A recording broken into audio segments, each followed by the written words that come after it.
everyone, Solomon Chau here. It's July 2024, 31st of July. It is around 11 o'clock a.m. Still in the morning. Decided to go outside. Just came back from a run on the track. And my brother's soon-to-be fiance, wife, is going to die of cancer in 2 weeks. My previous video, I described the whole story, so I'm not going to go through that again. Anyway, she's in her early 40s. She's going to die of cancer. And that's so sad. That's so sad. How long have this shit been going on in human history? You know, tragedy, grief. My dad died when I was 13, so between 7th grade and 8th grade, my dad just fucking died of a stroke. Bruce Lee died at the age of 32. My dad died at the age of 48, so when you're in the spotlight, you just fucking die real early, you know. Only the good die young. In any event, this is very hard for me to handle, being who I am.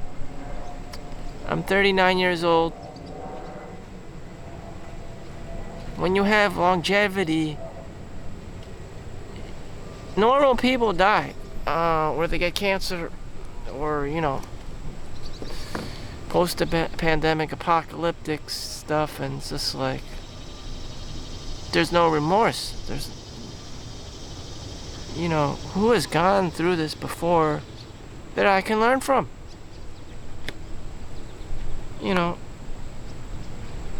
there's too much bullshit out there, so I'm just gonna narrow it down for you. It's Ryan Holiday, the author, Daily Stoic, Ancient Wisdom for Everyday Life. In his recent post, how much sad do you think you have it? So this is ancient Greek culture, ancient Roman times. So I just came back from Italy, so I saw it in first person. Marvelous, beautiful architecture. And the people there were very good looking. You know, for everyday people, very good looking people, you know. But underneath the hood, you know, there's a lot of tragedy. Children die, you know, they get swept under the rug, and then the lay people still work at the restaurants and the bars, and they continue on with their lives and stuff. And that's how it is all over the world. So he writes, Seneca must have thought that things were about as bad as they could possibly get.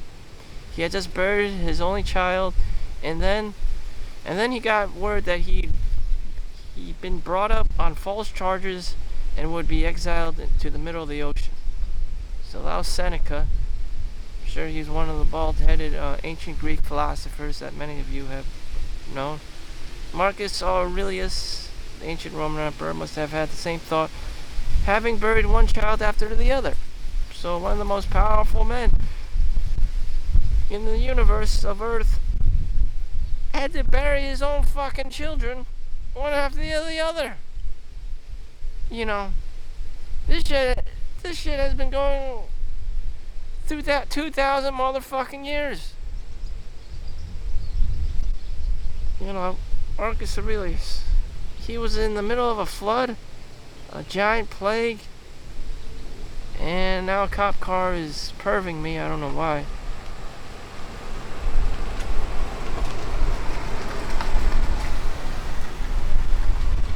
And Musonius Rufus got exiled just like Seneca for disturbing the peace, what are they called? Influencing or misguiding the youth, you know, with their crazy philosophy. They just have been surprised despite their stoicism. They must have been staggered by the weight of this. They must have asked, and as we said before, haven't I given enough They must have been surprised to find how much sadness was possible in life and how dark things could get. To quote another song lyric, so how much sad do you think I had it? Do you think I had it in me? How much tragedy? The wives, they persevered, you know. Yet each of these men and women, for we seem to gloss over what their wives thought upon hearing the same news, kept going. They persevered. Resiliency, they rebuilt. Again with the longevity thing, I'm not the fucking person that died. I'm the fucking homeless guy on the street that's always panhandling week after week, day after fucking day. Why is that fucking Mexican on the street? Why is that dirty ass woman always there panhandling and shit? That's me. They don't die. Only the good die young. All the rock stars and all the celebrities dying young and shit. They got the talent, they got the magic, they got the sorcery going on. They're always fucking dying of some stupid shit. Kobe O'Brien is fucking helicopter. Steve Jobs is pancreatic cancer. All these people with potential, they always die fucking young. And it's just like all the homeless, useless ass, healthy people are still going strong. It's just like, what talent do these people have other than longevity? I don't know. All their stat points go into longevity. They're super hard to kill. They can even try to commit suicide, but that doesn't even work. Like, they're meant to be on this earth to just observe. They're allowed to live, but they're talentless as all fucking hell, such as myself. So there's the disclosure. I'm one of these fucking homeless people. I don't get rich. I don't get wealthy. I have no means of talents or communication skills to get me rich. Those who try to get me rich are just going to fucking grift and scam me so that they could, create this bigger picture of a scam for themselves. And that's just how it is. And you know what? Everyone wishes they can continue to live, that they don't have cancer. That would mean that the rich person would give his riches, donate money to the poor person, and that the poor person just magically becomes rich overnight. But that never happens because the rich person is too fucking greedy, and they always have to keep the money, and they're gonna just die young and be the richest man in the graveyard. Have they actually performed that action, donated their money, or given their money to the poor person, God may have seen otherwise. But you know what? No one ever does that. The rich person keeps the money, they die, and, the government takes the money. And rinse and repeat, But I don't know. I'm not God. I don't control that. I think that's how it works. Magic Johnson, donated X, Y, and Z. Next thing you know, his AIDS is gone. Shit. I don't know. Is that some kind of dark magic shit I don't play with, but that's normally how it works. There are going to be moments, years, maybe even decades of life that make you question just how much a person can possibly take. You'll wonder how you even have any tears left. That would be me. But there is that inner citadel within you as well, and if you cultivate it now, reinforce it now, it will be even stronger and more dependable when you need it. So I definitely need it right now. Seneca didn't just keep going, he wrote a series of moving essays called his Consultations. They helped his mother and friends through their own grief. Here's our favorite translation. Marcus Aurelius led the empire. Musonius Rufus famously discovered an underground spring that brought water and life back to the desolate island he was marooned on. Keep going! Persevere! Okay? Someone just fucking died in your family. What do? You have to keep going.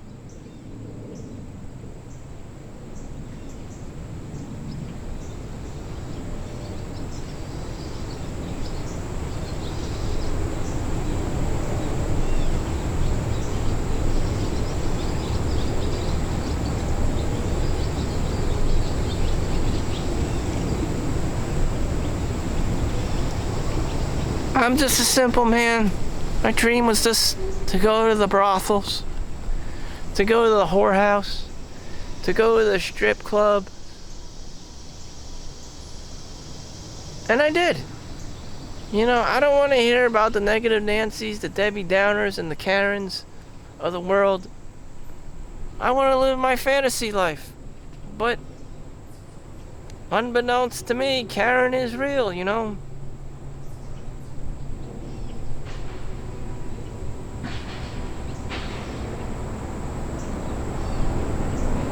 I don't know.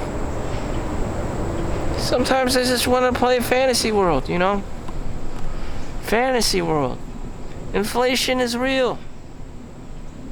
Rent costs $2,500, $3,000 a month. I mean, fuck. I can't be dealing with the dying and the sick, or can I? That's what I do for a living. I deal with the dying and sickly. I'm a CAT scan X-ray tech. That's what I do for a living. I mean, shit. I see this all the time. I mean, you just dwell in that space until you just get so numb. You just become a robot. And, you know, that's how people make money. That's what, how doctors make money, you know? That's the medical industry for you.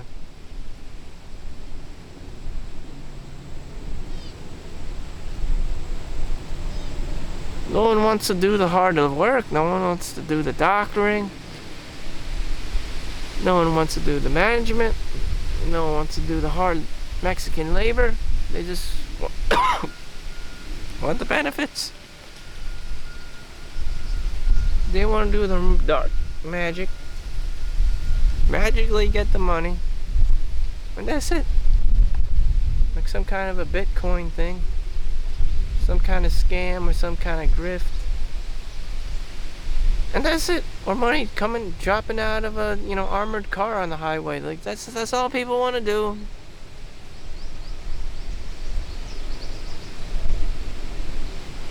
And your actions are questionable, you know. Fine, you get all the money, then what are you gonna do with it?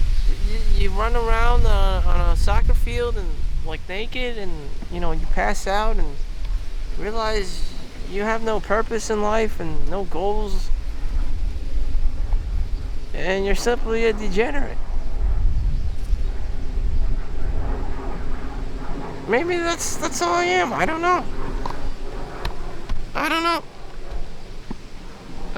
I'm too low on the Maslow's hierarchy to actually know what I want to do. What is my self-actualized being?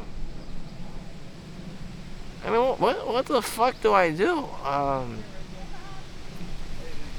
You know, am I a famous author? Am I a famous vlogger? What the fuck does this guy? Maybe I just live, you know. Maybe some people just breathe air.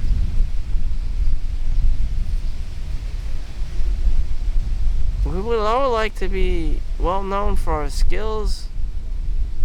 If you want to be an author, start now. If you want to be famous for writing books, start now. If you want to be an actor, you know, start now. But there's all these wannabes, you know.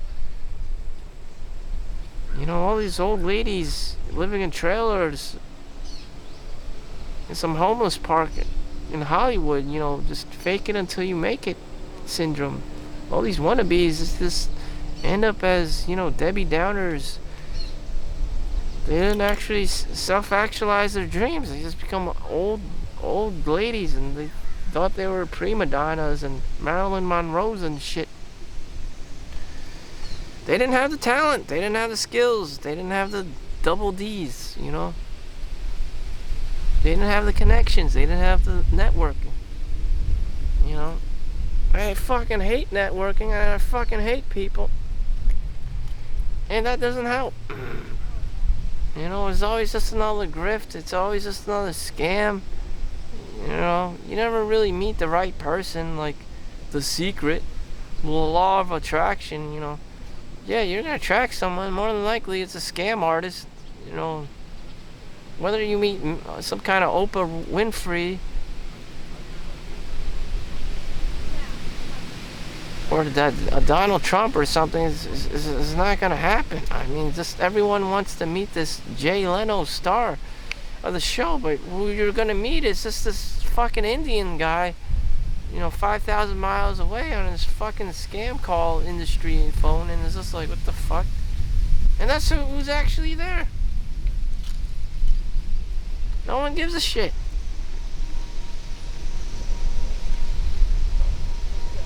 Well, this is the Solomon Chau Network. I'm here to tell you that I give a shit. And I'm gonna care. And I'm gonna see to it that people know this story about David Chau. He is marrying his fiance who has cancer, and she's gonna die in 2 weeks.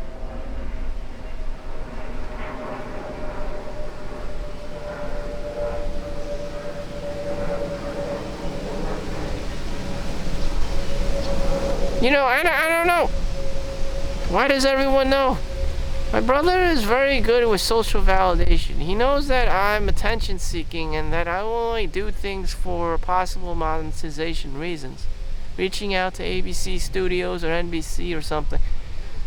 Tell you, help me Howard or something. It's just like, why do you need to be famous? Why does everyone need to know about this? So they could come up with a new scam or grift, just fake, emergency disaster, GoFundMe page or something. Again, this shit's been happening for 2,000 years. Marcus Aurelius. We had this shit going on, COVID, this is the post-COVID apocalyptic cataclysmic timeline.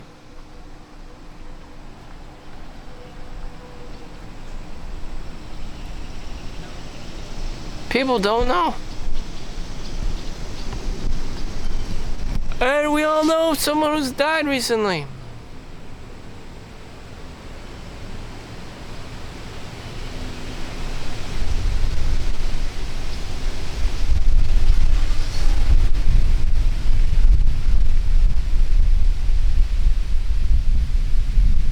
I don't know. Sometimes I don't fucking know, I just wanted a girl to go to the whorehouse, to go to the brothel, to go to the strip club. And everyone's dropping like flies. The hospital. I'm working 6-7 days a week. What if Solomon Chau lived a life where his biggest ultimate dream wasn't to go to the whorehouse? It was actually to become a doctor, Shit.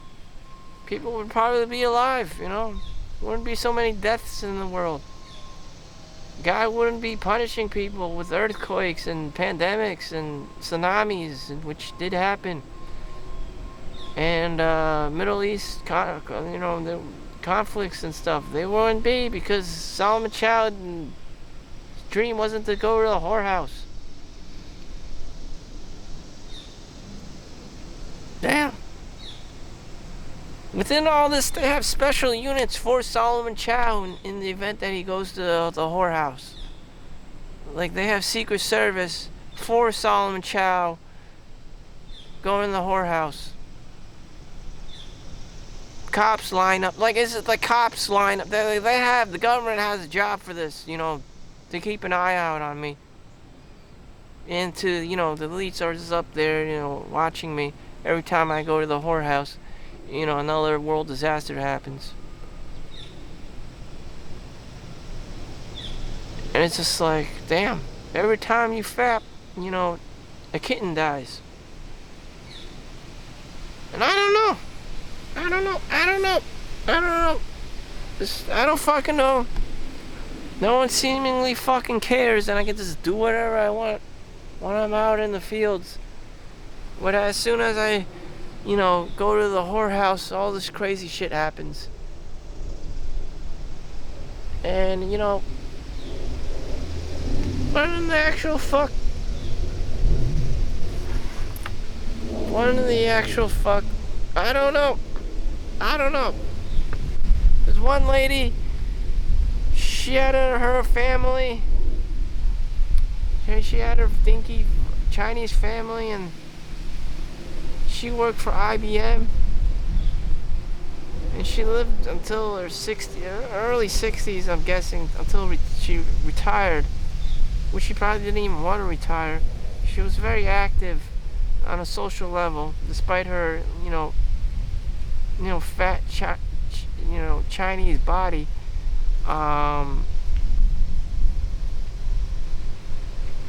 So she had the money to do whatever. It's just she never lived this extravagant lifestyle. She never even wanted to. Women don't do that. It's the guy. It's the guy who's a fucking asshole. Damn.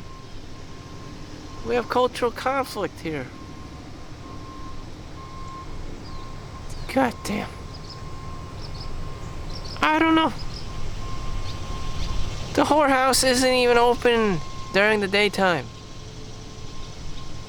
I live amongst normal human beings. You know.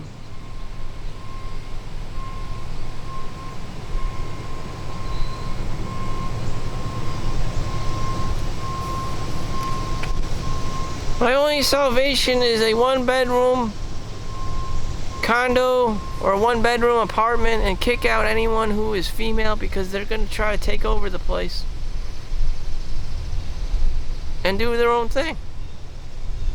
And that's just how it is, Everyone's always blaming the guys. This bedroom is for Solomon Chau only. This condo is for Solomon. It's my condo. Like, I have everyone and their grandmother trying to come into my place, into my space. And I just don't know why. I'm the most, antisocial person there. I don't know why everyone and their, mother-in-law decides to just live in my, one-bedroom condo and my one-bedroom whatever. It's just I don't understand. I don't fucking understand. It's just why is everyone so attracted to me? Maybe it's just New Jersey. I don't know. But I don't have a one-bedroom condo, so you can't fucking live in there because I never established it. So fuck you and your mother-in-law, bitch. I don't want that fat bitch there so she can yell at me. No, I'm not giving you that opportunity. I'm not going to give you that chance. And I know that she wants to do that shit because she's the fucking mother-in-law and she can't help herself. So fucking annoying. But that's just like cancer, yeah. That's what it exactly is. And fuck this shit. Fuck this shit. And then fuck it again. Damn. Please, if you ask a woman, please name the most attractive trait in a man. A man who doesn't give two fucking shits about her and treats her like garbage. And I know that's not the answer most people want to hear. She wants to marry her Disney princess, Prince Charming. But in reality, she always goes out with some garbage-ass guy who ditches her. And now she's a single mom. And Tyrone's in prison. And Chad left to be the Wolf of Wall Street. So fuck this and fuck being the nice guy. Thank you for watching, and make sure you like and subscribe. Peace out.